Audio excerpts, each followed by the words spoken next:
மக்களே இது வந்து பார்த்தீங்கன்னா பலாப்பழத்திலே அல்வா செய்கிறாங்க. இது எப்படி செய்கிறாங்கன்றத உங்களுக்கு டீட்டெயிலாக சொல்கிறேன். பலாப்பழத்தெல்லாம் இந்த மாதிரி கட் பண்ணி எடுத்துக்கிறாங்க.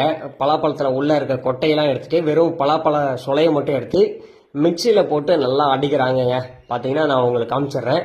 இந்த ஜார் ஃபுல்லாக வெறும் பலா சொலையை போட்டு நல்லா அடித்து இந்த மாதிரி பேஸ்ட்டு மாதிரி எடுத்துடுறாங்க. அதுக்கப்புறமா தான் இது என்ன பண்ண போகிறாங்கன்றதை நான் அவர்கிட்ட கேட்டு சொல்கிறேன். அதாவது வந்து ஃபஸ்ட்டு பலாப்பழத்தை அரைச்சிக்கணும். பலாப்பழத்தை அரைச்சிட்டு அதை என்ன பண்ணணும், நெய் ஊற்றி கொஞ்சம் லைட்டாக வதக்கணும். வானலில் வதக்கிட்டு அதன் பிறகு என்ன பண்ணால் கொஞ்சம் வதங்கின பிறகு தண்ணி ட்ரை ஆன பிறகு சர்க்கரை சேர்த்துக்கணும். சர்க்கரை சேர்த்து அதுக்கப்புறம் ட்ரை ஆன பிறகு கொஞ்சம் வதக்கிட்டே இருந்தால் நமக்கு தெரியும் அது டைட்டாக வர கண்டிஷனில் கார்ன்ஃப்ளவர் மாவு தேவையான அளவு எடுத்துக்கணும்.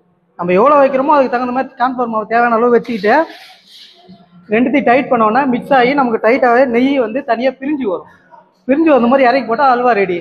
அவ்வளோதான், சிம்பிளான மெத்தடு. போட்டு கிண்டிட்டு இருக்காங்க. பட் வீடியோ பார்த்தீங்கன்னா உங்களுக்கு பெருசாக வாசனை வராது. பட் இங்கே ஒரு மாதிரி தூக்குதுங்க.